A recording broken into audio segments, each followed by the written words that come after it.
our session that deals with regional pride over national identity. We have Mr. Rajdeep Sardesai, Editor-in-Chief, CNN-IBN and IBN7, to moderate and introduce our speaker for this session, Mr. Narendra Modi, the Chief Minister of Gujarat. Ladies and gentlemen.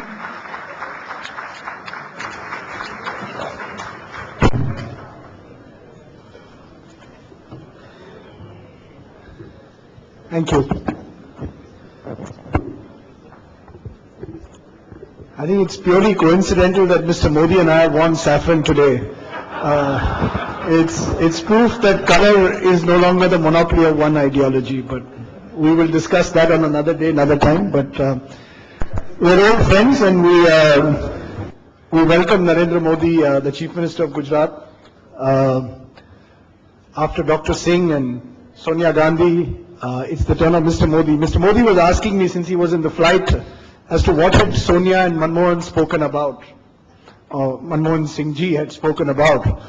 And I said that they had spoken about the nuclear deal. So Mr. Modi says, I can also speak on deals, but I won't speak on the nuclear deal. But he's one politician who draws contrasting emotions. His supporters truly admire him and say that he is Mr. Gujarat. And his detractors feel that, in a sense, he is symbolic of a divisive politics. Either way, like him, dislike him, you can't ignore Narendra Modi. And I think his presence at this platform, in a sense, signifies that.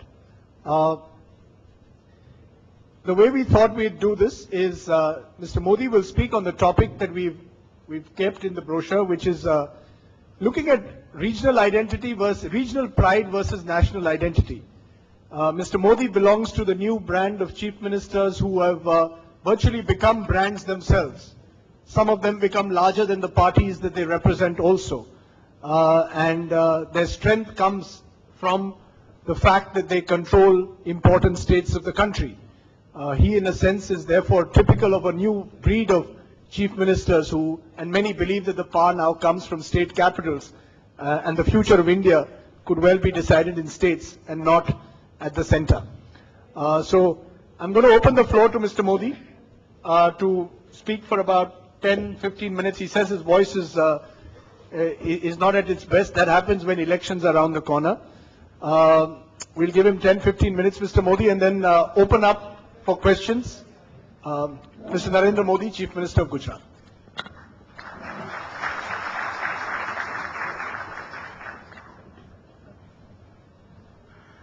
Rajdeep को उसके TRP का डर लग रहा है और इसलिए पहले से उसने दीवार बना दी कि आज उसकी कुर्ता के कलर का उसकी आइडियोलॉजी से लेना देना नहीं है, और इसलिए मैं भी उसको क्षमा कर देता हूं। लेकिन मुझे पता नहीं था कि मैं अहमदाबाद से निकलूंगा और इतना प्रभाव उस पर हो जाएगा, ये मैंने सोचा नहीं था। मित्रों, हिंदुस्तान टाइम्स के बीच आने का मेरा पहला अवसर है। मैं हिंदुस्तान टाइम्स के सभी मित्रों का हृदय से आभारी हूं और बहुत वेल इन एडवांस उन्होंने मेरा समय फिक्स कर दिया था।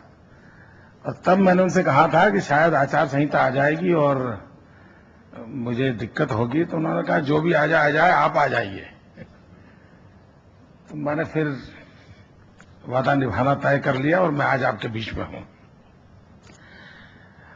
जो विषय रखा गया है, मैं उसमें जो कॉन्ट्राडिक्शन खोजने की कोशिश हो रही है, मैं समझता हूं अपने आप में वो गलत दिशा की सोच शायद देश में पनपेगी। भारत जैसे विशाल देश के अंदर हम अगर ये चाहें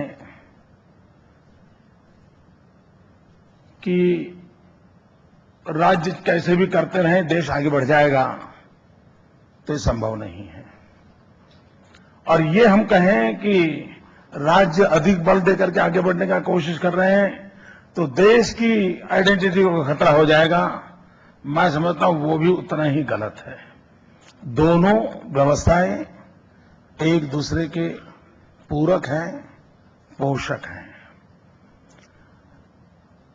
भारत सरकार और या भारत नेशनल लेवल पे जो सोचते हैं उनका काम यह है कि जहां जिसकी स्ट्रेंथ हो उसको बल मिलना चाहिए और जहां उसकी वीकनेसेस हो उसमें उसको हेल्प मिलनी चाहिए। अगर ये हमारा मॉडल हम विकसित करते हैं तो हम देश की कमियों को दूर कर पाएंगे और देश में जहां जहां बिखरी पड़ी ताकतें हैं उन ताकतों को बढ़ावा भी दे सकते हैं और उन ताकतों को जोड़ करके एक भारत को शक्ति संपन्न राष्ट्र के रूप में हम पेश कर सकते हैं। दूसरा, आज एक दुनिया में मॉडल चल रहा है वो बाय एंड लार्ज शोकेस वाला मॉडल चल रहा है। अब जैसे चाइना के पूरे डेवलपमेंट की चर्चा नहीं हो रही है, चाइना के ईस्ट बेल्ट की चर्चा हो रही है और दुनिया के सामने उसी को दिखाया जा रहा है और चाइना का मार्केटिंग हो रहा है। किसी समय न्यू दिल्ली एक मॉडल के रूप में हमारे देश में दिखाया जाता था, लेकिन वो एक अंग्रेज विरासत हमारे पास थी और दूसरा एक राजनीतिक व्यवस्था का सरकार के रूप में एक हिस्सा था जो जन सामान्य को प्रेरित नहीं करता था। दूसरा प्रयास किया गया मुंबई को फोकस करने का, लेकिन उसके अपने कंस्ट्रेंट्स थे अनेक प्रकार के, उसके कारण एक स्टेज आने के बाद हम रुक गए कि बस एक है हिंदुस्तान की पहचान की चर्चा होगी थी, आज दुनिया में कहीं पर भी तो दिल्ली के बाद मुंबई की चर्चा होती होगी, लेकिन एक सम पॉइंट ऑफ टाइम वो वहां रुक गया। इसका मतलब इस मॉडल को जाने अनजाने स्वीकार तो किया गया है। अगर ये मॉडल को स्वीकार किया गया है तो क्यों ना हम खुल करके इन शक्तियों को स्वीकार करें। और मैं मानता हूं तत्वतः उस बात को हमें स्वीकार करना चाहिए कि जिसका जहां पोटेंशियल है, अगर हैदराबाद और आंध्र को आईटी के माध्यम से दुनिया में हम शोकेस कर सकते हैं, हमने करना चाहिए। अगर बेंगलोर की नॉलेज कैपेसिटी को अगर हम स्ट्रेंथ मानते हैं तो हमने दुनिया के सामने जाना चाहिए। अगर गुजरात का डायमंड दुनिया में चमकता है तो उस डायमंड की भरपेट तारीफ करते हुए चलना चाहिए। जब तक हम इस रूप का स्वीकार नहीं कर सकते, देश एक फेडरल स्ट्रक्चर है, हम अच्छाइयों को, शक्तियों को न बढ़ावा दे पाएंगे न पहचान कर पाएंगे। दूसरी बात यह है कि समय की मांग है कि हम देश में एक हेल्दी कंपटीशन का एनवायरनमेंट क्रिएट करें। अब ये हेल्दी कंपटीशन का एनवायरनमेंट स्टेट और सेंटर के बीच आज संभव नहीं है, लेकिन विद इन स्टेट जरूर संभव है। उसके पैरामीटर बन सकते हैं, वेल इन एडवांस पैरामीटर्स की चर्चाएं हो सकती हैं। अदर देन गवर्नमेंट एफिलिएटेड जितने भी इंस्टीट्यूशंस हैं उसको लीड कर सकते हैं और हर एक को ध्यान में आएगा कि भाई इस क्षेत्र में देश यहां प्रगति कर रहा है, इस क्षेत्र में यहां कर रहा है, वहां से कुछ सीखा जा सकता है और वहां कुछ चीज ले जाई जा सकती है। और मैं समझता हूं इस मॉडल की ओर हमने जाना चाहिए। जहां तक विकास का सवाल है, मेरा ये मत जरूर है कि आजादी के समय देश में आजादी की जो ललक थी, आजादी के लिए हर नागरिक जिस प्रकार से जुटा था, अब आजादी का आंदोलन 1857 से 1857 से उसकी चर्चा तो हो रही है। व्यक्तिगत रूप से अनेक लोगों ने बलिदान दिए, बहुत कोशिश की देश को आजाद कराने के लिए। सैकड़ों लोग थे जो अंडमान निकोबार की जेलों में अपनी जिंदगी गुजार रहे थे, लेकिन महात्मा गांधी का सबसे बड़ा कंट्रीब्यूशन यह था कि उन्होंने आजादी को जन आंदोलन पर परिवर्तित किया। हर व्यक्ति को लगा कि मेरे इस कार्य से मैं आजादी में योगदान दे सकता हूं, आजादी के योगदान में। और यह सबसे बड़ा महात्मा गांधी का कंट्रीब्यूशन था, जिन्होंने देश के हर नागरिक को आजादी की ललक पैदा की, हर आदमी को जोड़ा।